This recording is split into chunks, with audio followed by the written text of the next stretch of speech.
Okay, so welcome back mga parikoy dito sa BMW Auto and Furniture TV. So nandito po ako sa ilalim po ng ating sasakyan na forward po, no? So yung makina po niya ay 6BG1 engine. So ang naging issue po nito mga parikoy, no, yung punya po niya or yung key po niya napudpud po yan. So na-repair ko na po siya mga parikoy, natanggal ko na yan, and then naibalik na rin po. So ang gagawin na po natin ay ita-timing na po natin itong mga timing gear na yan mga parikoy, kasi as you can see po nandito po yung mga marka nandyan po, and then yung marka nandito po. So i-timing na natin po siya. Tara, peace. So itong camshaft po mga parikoy, nandito po yung timing mark. So ang marka po niyan ay B, and then ito naman pong main gear po natin ay A po yan, and then ito pong sa may injection pump po, ayan po yung C. Okay, so isang paalala lang po mga parikoy, no? Huwag po nating ikutin, huwag po nating pilitin ikutin ang mga ito. Halimbawa ito po, itong crankshaft po, baka kasi ayan, kapag di ba, pag inikot po natin and then naramdaman po natin na nag-stop po siya, parang may nag-lock po siya, ibig sabihin po tumukod na po siya sa may naka-open na valvula po dito po sa cylinder head po natin mga parikoy. Ganun din po dito sa camshaft mga parikoy. So ayan po, huwag po nating pilitin ikutin kapag ito po ay tumukod na po. Baka kasi masira po yung ating rocker arm o yung mga parts po na pwede pong masira kapag tinuloy pa nating ikutin mga parikoy. Itong injection pump mga parikoy, wala pong problema dyan, no? Kahit ikutin po yan, ikutin yan, wala pong problema po yan. Itong dalawa lang po ang maselan mga parikoy. So ayan po siya. So tirahin na natin mga parikoy, ikutin po natin. Ayan, so okay po mga parikoy, so iseset na po natin.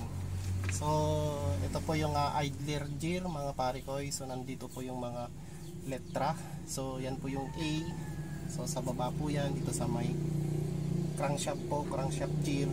Itong B dito sa may camshaft gear, and then yung isa po yung C po dito sa may injection pump po. Okay, so kapag ilalagay na po natin na pa ganyan, ayan, si C nakaset na siya, pero ito po malayo mga parikoy, nandito po yung A, and then yung isa po nandito po sa may dito po. So kailangan ikutin po natin papunta po dito. Ayan mga parikoy.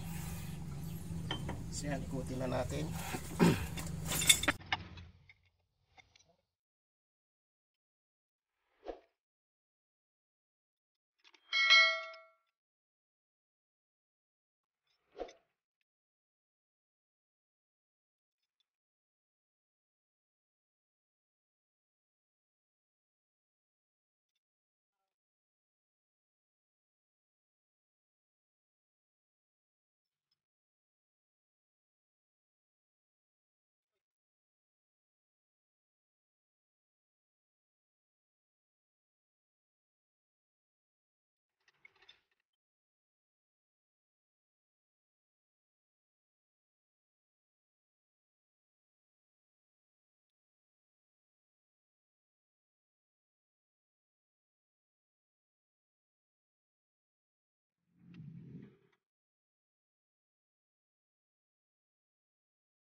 So ayan, tapat na po sila mga parikoy. So ayan po yung A, ayan, and then B, so ayan po, and then C. So ayan, so ganun lang po mag-timing mga parikoy. So ayan po.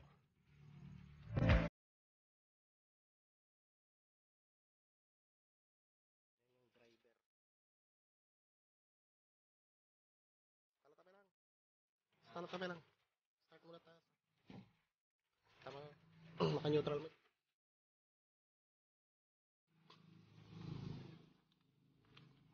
Bye. Naka-neutral na. Kadyo nga to. Loko kanya. So, tingnan natin, no?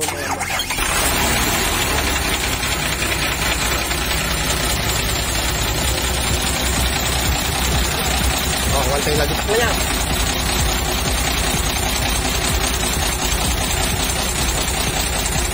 Okay, so, yan na po yung tiniming. Okay na po siya, mga pare-boy. Okay na, mga pare-boy. So, like and subscribe, mga pare-boy.